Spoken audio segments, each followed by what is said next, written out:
Videla som Pána Ježiša ako kráľa vo veľkej velebe, ktorý sa prísne pozeral na našu zem, ale na prosbu svojej matky predĺžil čas milosrdenstva.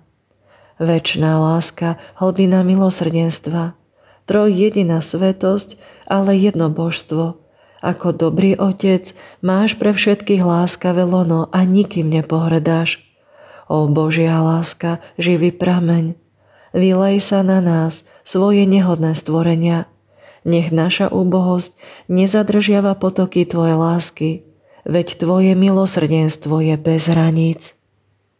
Mária, príjmame Tvoje materské pozvanie a hľadáme ochranu v bezpečnom útočišti Tvojho nepoškvrneného srdca.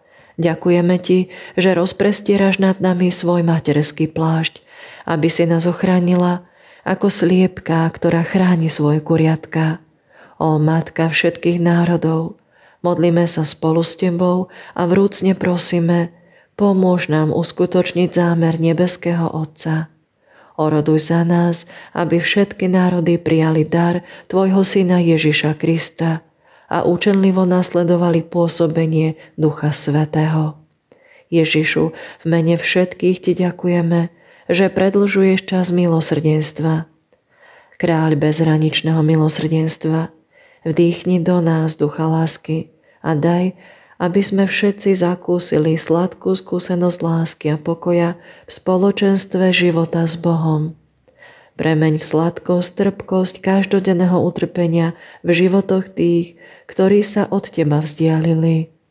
Záchraň všetkých zúfalých, ranených a nemocných mocou svojej milosrdnej lásky.